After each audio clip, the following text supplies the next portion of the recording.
Bung bung. ClayMcMathComedy.com for all your podcast merch and Clay McMath comedy dates. If you want to see me on the road, go to ClayMcMathComedy.com, see where I'm at. I've got a Melbourne show popping up. I've got a couple more Adelaide shows coming up. ClayMcMathComedy.com. And don't forget, if you tell a friend to tell a friend about the Welcome to the Poddy podcast and you show us that you've told them, you're automatically in the draw to win free Welcome to the Poddy merch and no BS. I literally just sent some out today. So this is no BS. This is a real thing. Get your Welcome to the Poddy merch for free by sharing the show. Or if you want to be a true supporter, log on ClayMcMathComedy.com and buy it. Spend some of that hard earned and support us. ClayMcMathComedy.com. Welcome to the Poddy is, of course, brought to you by Bung Bung Coffee. It's delicious. It's nutritious. It is testosterone in a cup. It is productivity in a cup. I've seen people that weren't able to pleasure their wives have 1.5 cups of Bung Bung coffee and then bang, their wife's telling them they're all sore downstairs. I've seen people go to work and get put on performance management plans. Bang, couple cups of Bung Bung coffee, they're getting a promotion. If you want to change your life in ways like this and different types, I've seen intellectually disabled people have Bung Bung coffee and just turn into just really special guys. Go to bungbungcoffee.com. That's BUNG coffee.com and enter promo code PODDY. That's PODDY for 15% off all orders. No minimum order, no maximum order. bungbungcoffee.com. Let's start the show. Welcome to the party. Best show on the internet. Ask anybody. You know it's easy money. Sit back, relax, get your headphones, everybody. Welcome to the party. Blackout in the booth. Every episode's a party. We go hard like Ricky Bobby. Tell a friend to tell a friend. This is Welcome to the Party. Welcome to the Poddy, bung bung. It's your man Clay Tron, aka the Big Boss Man, aka the Clumsy Jeweler, because I'm always dropping gems, aka the Milkman. Because I always deliver, aka the PhD of podcasting, the Magnum PI of podcasting, the Captain, the James Harden of podcasting, because when things go wrong, I will point fingers. We got Boardman in the booth today. What's up? Much, man.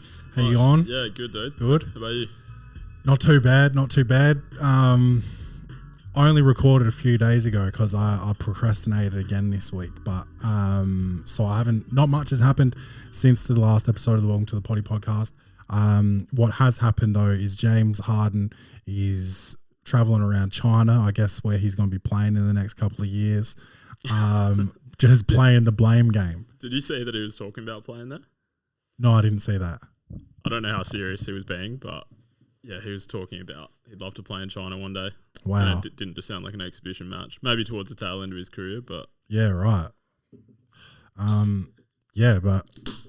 I doubt it, though. I think he's made enough money. Doesn't need to go do that. Just talking big shit about Daryl Morey. So he really... this isn't just about James Harden. I just don't like people requesting trades every year. I just think it's grow up. Yeah, I feel like you can probably do it once in your career, but to do it 3 times in, 4 or 5 years, pretty wild. Yeah. Oh, man.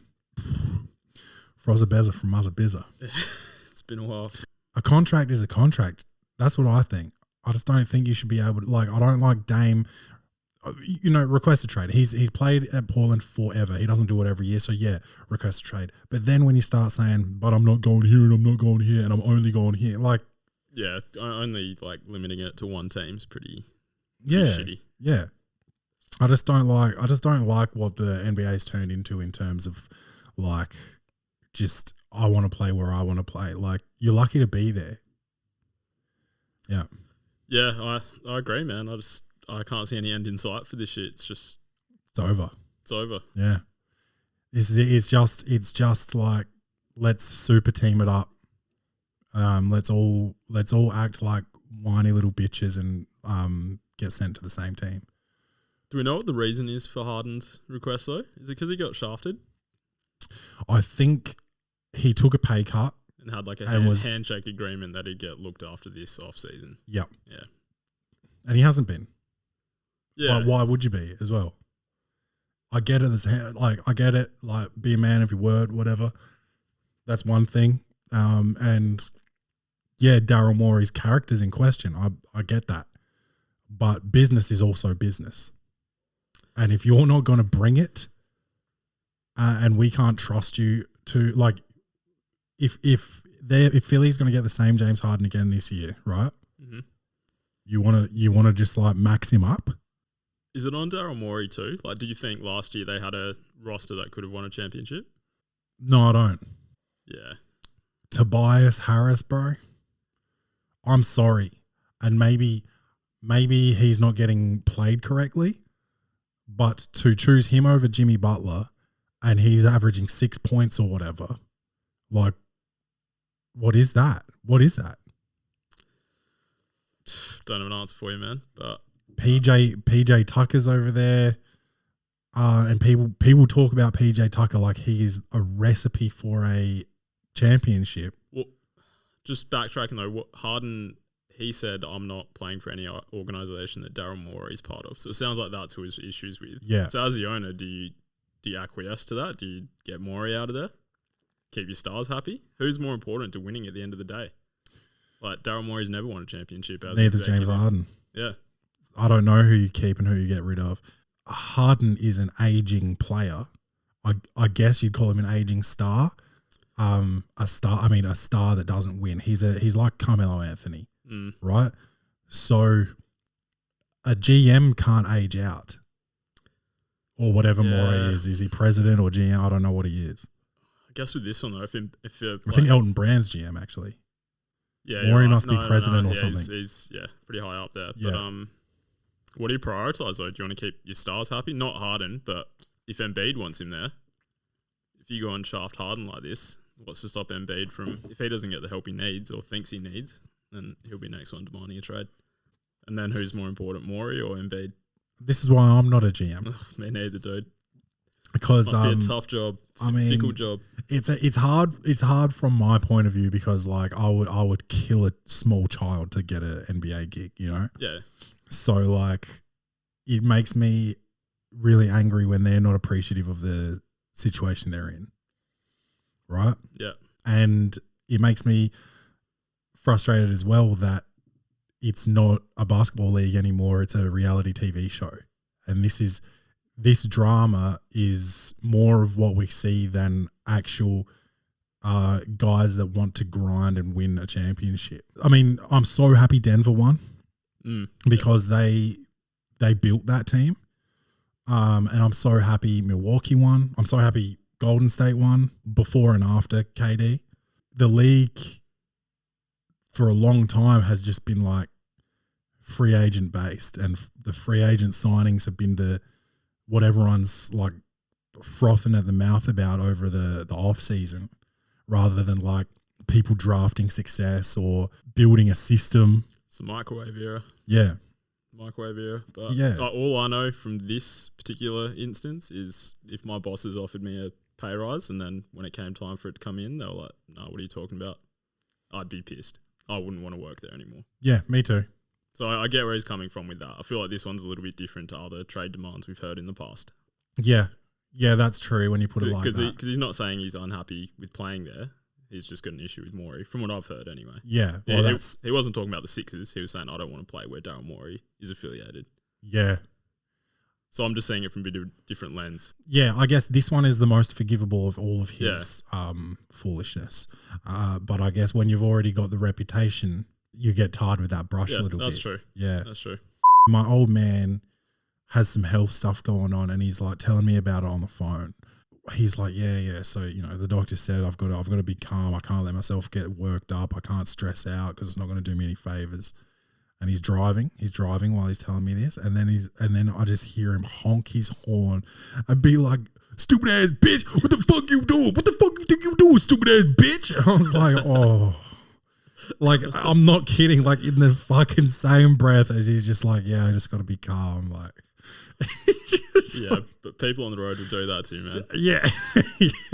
Hard to avoid. Oh man, fucking nuts, dude. Fucking nuts. I'll shout out to Big H anyway. Yeah, shout out to Crazy H. Comedy, action, or horror. Will this movie win an Oscar? Set design, directing, acting, lighting, or costume. This segment is Clay's Reviews. We went to the cinema together for the latest review, Oppenheimer. Yeah, that's probably the first movie we've watched together in, I don't know, good 5 or 6 years. Since Black Panther #1, I think. That long. That's what I remember. Maybe we got we might have had like a movie night or something here with the girlfriends as Oh well. yeah, we've done that. But going to the cinemas. But going to the cinemas, I reckon Black Panther. Been a while. Yeah. What'd you have to eat that day? Yes. Yes. So this is interesting actually. I chose to go with pretzels and dip them in Biscoff. Looks so good, man. I've got to say it was pretty lit. It was bussin'. Yeah, it's a wild combo. Yeah, I just had Biscoff on the mind for probably last month now, thanks to you. And I picked pretzels because I was like, Oppenheimer, World War II, German, right? Yeah. Didn't realize Oppenheimer was Jew. I thought Oppenheimer was like a German name, but it was Jewish. So I got pretzels based on German, so I picked the wrong side basically. Half and half. Yeah. I mean, German but Jew. So. Yeah. He's German? Wait, is he? I don't know. Can you be a German Jew? Shit, I don't know. Can you be a Jewish Nazi? I'm sure you could be. I'm sure they were. That's probably what started all of it. Yeah, right. So maybe I'm not far off. No, I don't think you're far off. You didn't nail it, but you're not far off. Yeah. So that was what I chose. And you went with chicken twisties. Yeah, I had to go something safe. A couple of weeks ago now, but I was just feeling so sick the night before. Yeah, because you almost had a whole apple pie. Whole apple pie and like a third of a tub of ice cream. So that kind of wrote me off. And we went to watch the film during the day as well, so I was still recovering. Yeah. So just pack of chicken twisties. Humble one for me. So yeah, this movie, bro, it was a movie about a man that I didn't think that I'd ever need to see.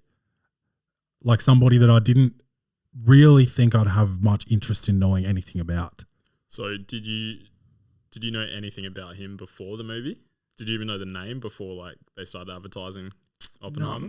I think I'd probably learned about the father of the atomic bomb at some stage in my life because like that phrase is very familiar, but I couldn't. If I was doing pub trivia and someone said Oppenheimer's famous for what, I don't think I'd pick it. Yeah. Okay. Yeah. See, I went into it even less than you. I'd never heard the name until they started advertising this film. Yeah, I right. don't know a whole lot about the creation of the atomic bomb, so went into it with pretty fresh eyes. And they did a pretty good job of giving a full picture of that. It wasn't just the Manhattan Project, which for anybody who doesn't know, the Manhattan Project is the name of the project of developing the atomic bomb. But I say that to say this. Although there was like a comprehensive background of Oppenheimer, which I liked, I did think that there was a drop-off between the A storyline and the B and C storylines. So the deposition in that small room where they were sort of going over his security clearance and it was rigged against him, I thought that was a bit boring. Other than the Emily Blunt performance in that room was like unbelievable.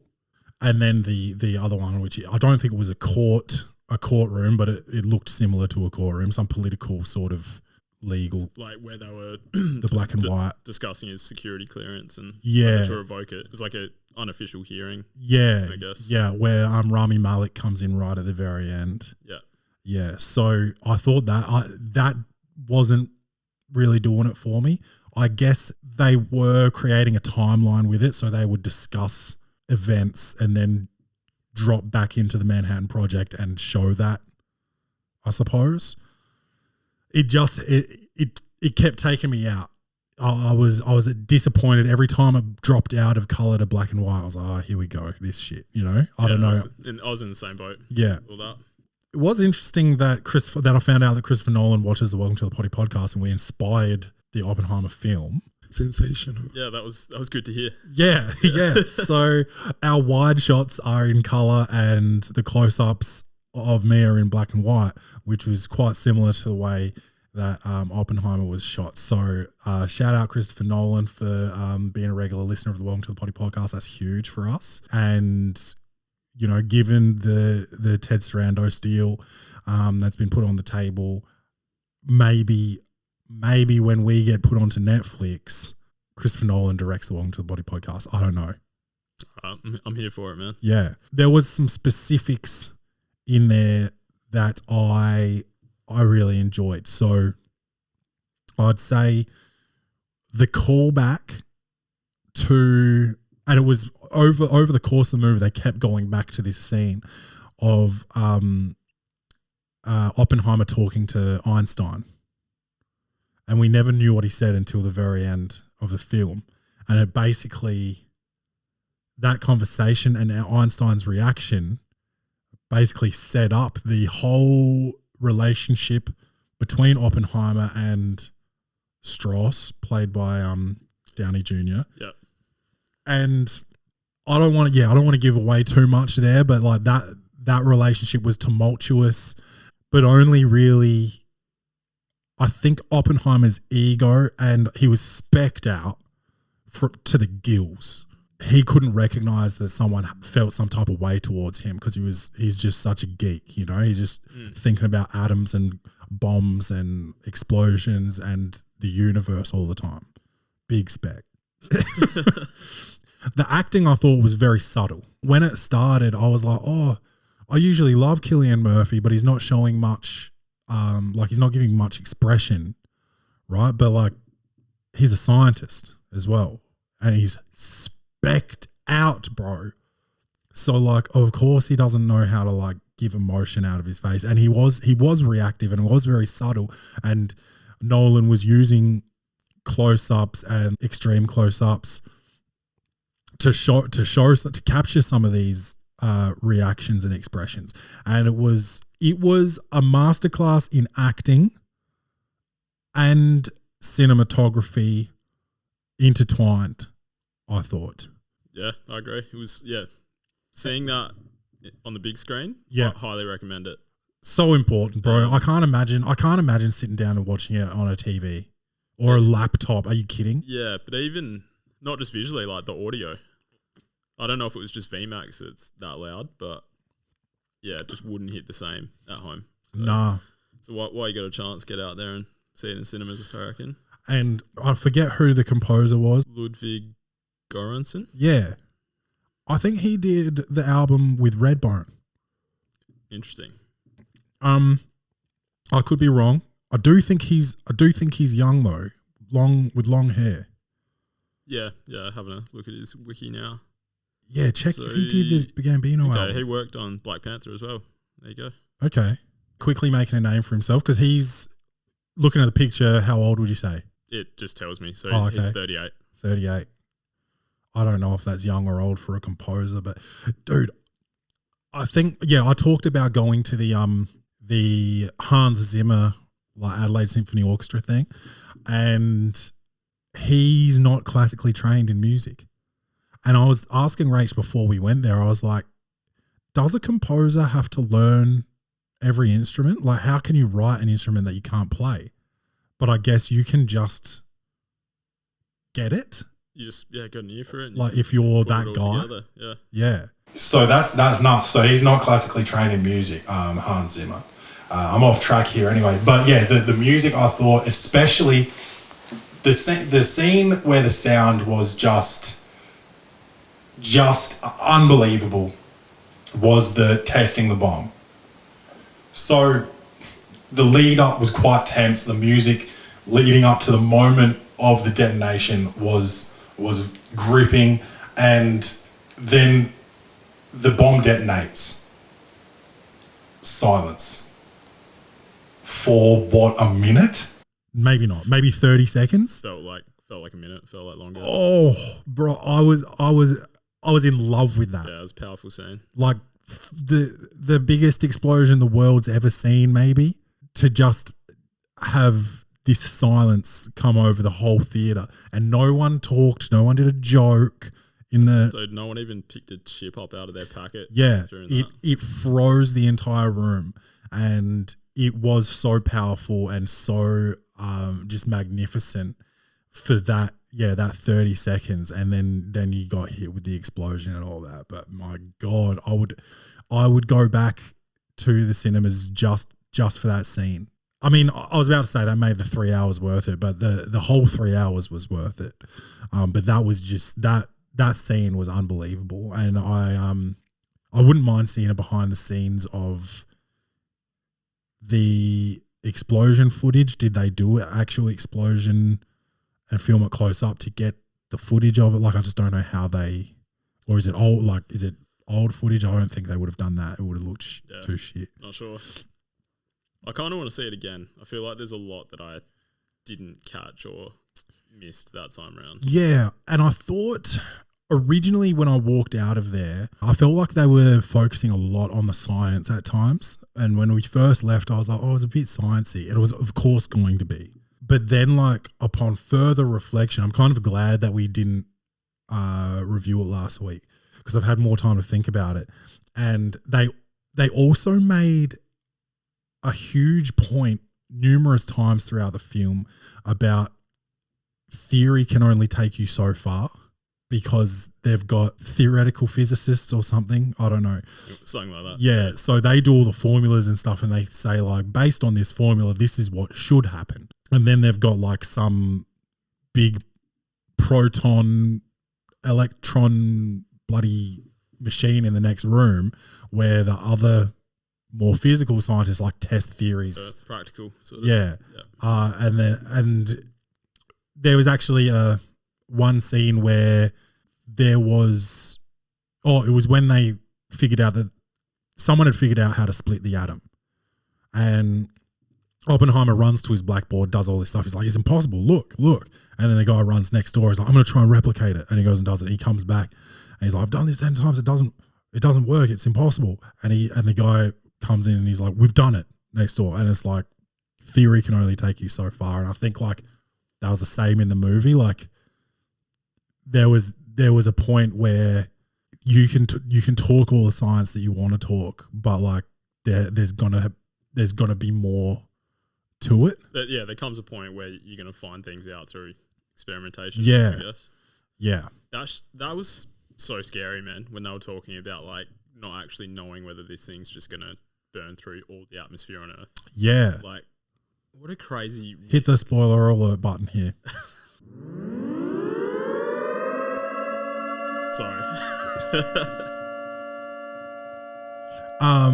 Yeah, so yeah, go on. Yeah, I just thought that was absolutely nuts. Like them not actually knowing what the outcome of this thing was going to be, and knowing it was a possibility that it could burn through, like just destroy the Earth. Yeah, they still went ahead with it. Yeah, like the test could have blown up the world. Yeah, again, it was all theory, and they're like, there's a near zero chance that this will end the world. And he tells Matt Damon, who's like some sort of army guy, obviously high up in the army, big security clearance. Leslie Groves. He's like, what did this guy mean when he made this joke about this? And he's like, well, there is a chance that when this bomb goes off, it lights up the entire world. And he's like, what chance? He's like, very small chance. Like, what chance? He's like, near zero. He's like, so you're telling me there is a chance? A chance. Yeah. Yeah. And that's crazy. And the reason I wanted to just press the spoiler alert is because that conversation with Einstein, that we never know what he says until the very end, is he tells him, that day I gave you this piece of paper, I told you that we may be setting off a chain reaction that will destroy the entire world.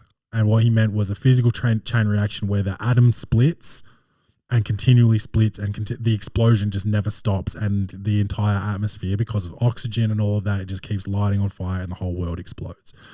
And when he has this second conversation with Einstein, he says, I think that might be what we've done.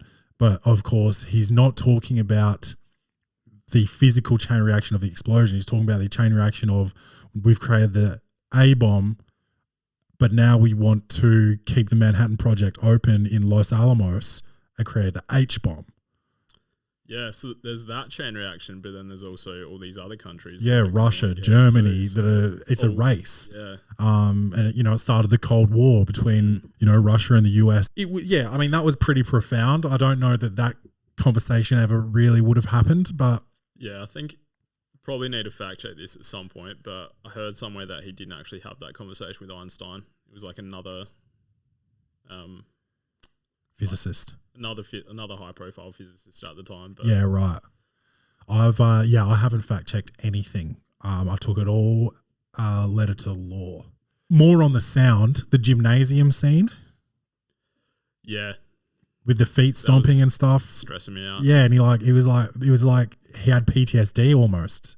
And the contrast between, because I think it was the scene directly after like the celebration of like, we've done it. We've successfully created the atomic bomb. And then they go to that scene and he's got so much guilt because he's like, oh, I'm going to kill so many people because of my invention. What do you think of them not showing the devastation in Japan? Well, I'm glad they left it out of the movie. Me too. Yeah. It wasn't a war film. It wasn't about war. No. As much as it was about war, it wasn't. Yeah. It was, yeah. It just wasn't. It was during World War II, but it just wasn't a World War II film. Like, it was so much more than that. The character development was like unparalleled, especially between Cillian Murphy, Oppenheimer, his wife, Emily Blunt, his mistress, Florence Pugh. Obviously, Matt Damon's character did develop. There was a lot of relationships between physicists that, although you didn't see as much of, there was complexities to them. There was a big theme of communism. Yeah. And that was part of, I guess, his downfall was his ties to communism in the end, because the spy was Russian. So I guess communism really let him get his guard down in the end. Yeah, I guess before the movie I didn't realize communism was such a broad thing. Yeah. As in there's full blown Russian communism, and then there's just other people that have a communist sort of outlook. Yeah. Ideology. Yes. Yeah. So I feel like a lot of people in the film, they sort of distanced themselves from the communist movement. Especially at that time. The further it went. Yeah. At that time, if people called you a commie back then, it was like, you're a fucking Russian spy. But now if someone jokingly calls you a commie, it's like, you're a socialist cuck. Yeah. It wasn't necessarily Russian communism. They were talking about something happening in Spain at the time. Yeah, I mean, at the time there was still a separation, and there was American communism, and that is what they were talking about. Yeah. They were often referencing we need to do this before the Russians in terms of the bomb. They were competitive with the Russians. They didn't want the Russians to have a leg up, so of course they were. They weren't expecting to have a spy in their camp. I guess, even though they were allies at the time. Yeah. Yeah, there was so much going on. And that's pretty typical of Christopher Nolan. Inception is one of my favorite films of all time. And I reckon 50% of the time I tell people that, and they're like, oh, what? Didn't even understand it. And it's there is heaps happening in Christopher Nolan films. What are your top 5 Christopher Nolan films? I think this, Inception, I would have to go with probably both The Dark Knight and The Dark Knight Rises.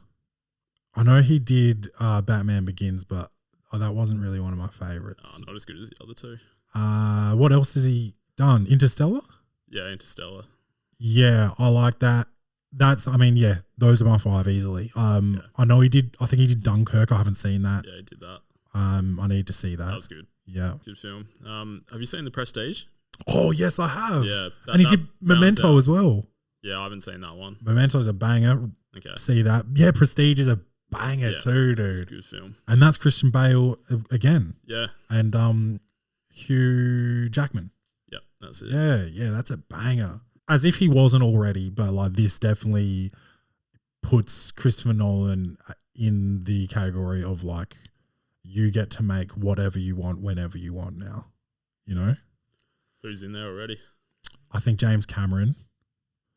I think Tarantino. I think the Coen brothers. What do they do? Burn After Reading, The Ballad of Buster Scruggs. I don't think I've seen any of these. What else is on there? A Serious Man. No. No Country for Old Men. Oh. I've seen that one. Yeah, lit. The Big Lebowski. Yes, bro. Have you seen that? No, I don't reckon I have. Oh, man. reckon I have. That's one of my faves. Got to see that. Yeah, I haven't really seen too many of these, to be honest. Big Lebowski's a must-see. Fargo? I've heard of that. Is that good? Yeah, that's a banger. Okay. Yeah. That they did the movie, but then a series came out, and the series is also a banger. Okay. Yeah. Who else? There'd be way more. Obviously, like Francis Ford Coppola. I think he's dead though. Godfather. Yeah. Oh, Scorsese. Mm-hmm. Yeah. There's probably more that I can't think of right now. The makeup, because they aged down and up. Yeah, Matt Damon looking a bit long in the tooth. Yeah, and that final scene when he got his award, like they were all old, and making people look old can look cheap sometimes, and I just thought it looked pretty real. Yeah, I was rolling with it. Yeah, makeup was great.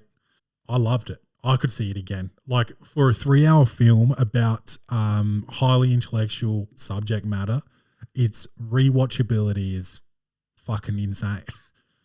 Like that's pretty crazy. Yeah, I remember saying to you as we walked out, like this is probably a film that I don't think I need to see again. Yeah. But yeah, I think now that I've had like 2 weeks to reflect on it a bit more, I do really want to see it again. Yeah. Especially like it doesn't have to be soon, but at some point I want to watch that again and Yeah, I'd be keen to. I might have to see it again soon because I'd be keen to see it in the theater again. All right. Well, before we go, I've got 2 emails.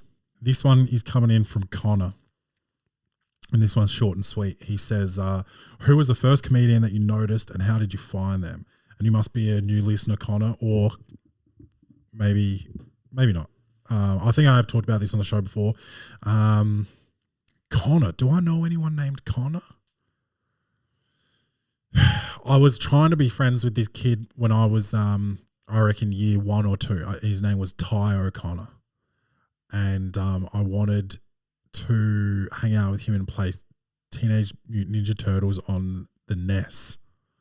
And I can't remember. Maybe we didn't know, like, because we were so young. I don't know if we knew how to, like, organize a play date like that. But I remember waiting in this is so like depressing. I remember waiting in the living room one night, and it's like similar to this house, like window faced the road, and I was just like in the window just like waiting for him one night, and he just never came. And so we never became friends. Sorry, man, I shouldn't be laughing. I can't believe that just like triggered that, dude. Yeah, so I don't know if that was our fault or if he stood me up, but But you went to school with the guy? Yeah. Okay. So you had to see him again at some point. I think so, yeah. I think I blocked it out, man. It's traumatic. Yeah, sounds like it. Yeah, so who was the first comedian that you noticed and how did you find them?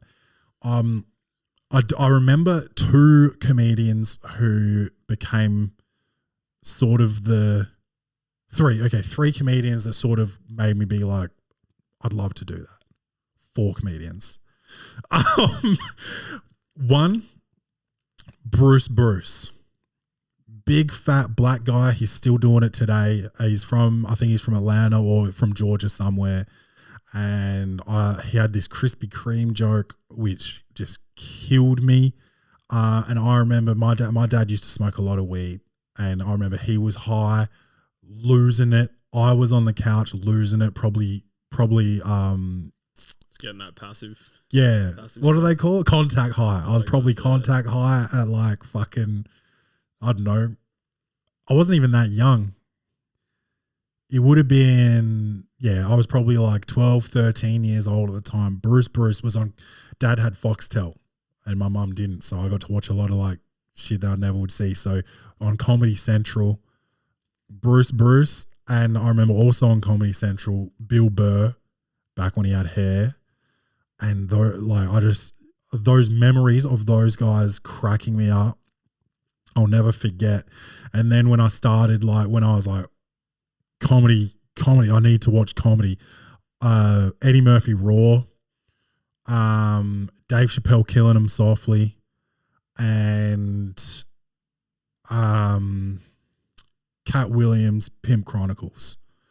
So I was instantly into the black comics. But yeah, I think I've just named 5. I think I've named 5, but yeah, that was pretty much it. I remember I went overseas to the US, France and Spain, Paris and Barcelona,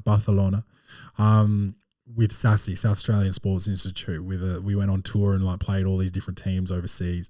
And I remember like the whole time, all I would do was just quote Dave Chappelle stand up, just the whole time. And I consider that my first ever gig.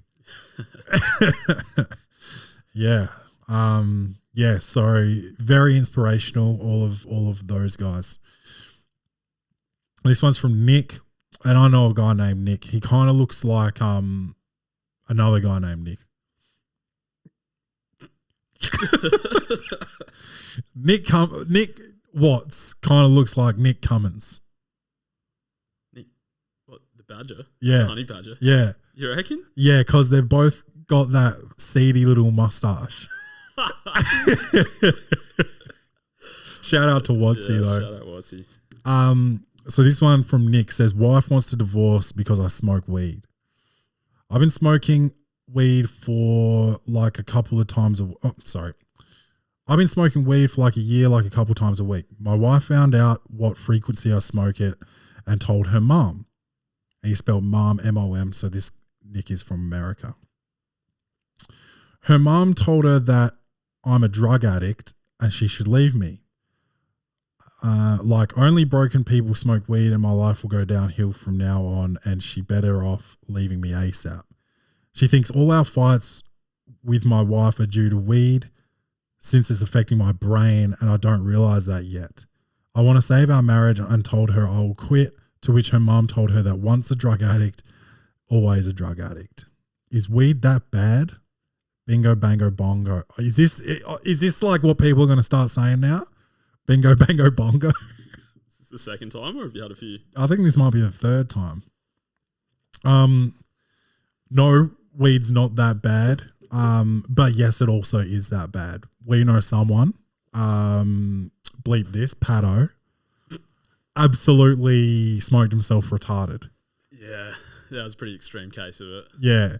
I don't know too many people that have smoked themselves like out of this world, but I probably know more. Like, there's probably more that I'm aware of that I'm just not thinking of right now.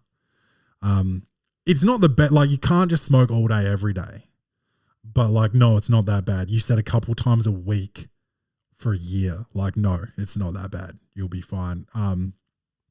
Dude, in-laws are the worst. I'm not going to get into that, but dude, all I can say is that I don't believe that, and I think I've gone into this before. I don't believe that you have to have like a perfect relationship with the family to have a good relationship with your partner. Some people that's super important for, and they'll say, well, I can't be with you if it's not like that. And okay, it is what it is at that point. But if you can just live with it, it doesn't, you don't need to repair the relationship with the mum, just your wife. And if you're willing to quit weed for her, it's not going to hurt you. Quitting weed's also not a bad thing. But if smoking weed's helping you through something, maybe you need to get something else to help you. Like maybe not a substance, maybe some type of mindfulness, reading books, meditation, going for walks, walking the dog, exercising, going to therapy. Something else that can help. If you just like feeling relaxed or whatever, I don't know, get a spa. What do you reckon, Boardman? That's some expensive advice right at the end there, but the rest of it was good.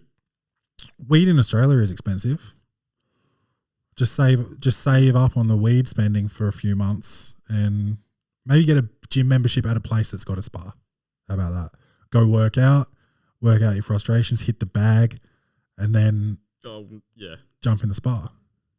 Yeah, just not that other kind of bag. Yeah, don't hit that bag. Yeah. Unless you do it instead. Or yeah, you can also hide your addiction. Yeah, all that. Yeah. All that. Just wait till she goes to sleep. Yeah, do that. And that's it. That's it from Nick. Shout out to people that are still sending emails. I did see a poor posture of the week. I deleted the theme song, I think, so that's why I didn't move forward with it. But I think we can still do poor postures without the theme song, maybe. Yeah, I think so. Let's hear it. No, I deleted it. No, as in like, let's hear the poor posture. Deleted that too. Oh, yeah, okay. Yeah. All right, shit. So sorry to whoever sent that. But you know what it is. Welcome to the Poddy on everything. Facebook, Twitter, Threads, Instagram. You're on Threads? Yeah, I'm on Threads. Is it popping or is I'm it threading the bed, baby. I know it's not popping. I'm not getting any love on there. Okay. And sometimes I did a banger the other day. The platform itself, though, like, is it good? I still think Twitter's better. Oh, sorry, X. Yeah. I'm gonna keep calling it Twitter, I think. And what was? Oh, I did a banging thread the other day, and I didn't get a like on it. No one's on there, man. I did. Oh yeah, I should have tweeted it instead. It was what did I say? Damn girl. The first thread was, damn girl, you're so wet. And the second thread was, said the guy walking his dog in the rain. And that's a banger. And you got nothing. Nothing, bro. I was laughing when I was writing it. Got to get that shit up on x.com. Yeah, man. Speaking of that, I sent a link to someone today, and it was from Twitter or X. Yeah. And when it sent, the website was x.com, and I was like, this just looks so sus now. Yeah. That looks like some porn shit. He probably had to buy it from a porn site. Yeah. There's no way x.com wasn't taken. Yeah, someone definitely had that. Yeah. I guess if anyone's going to buy something, that guy's going to do it. Yeah. Tell a friend about the Welcome to the Poddy podcast. You can win free merch by doing so. ClayMcMathComedy.com for dates and deets. I love you guys. Don't forget to love yourselves. And as always, bung bung.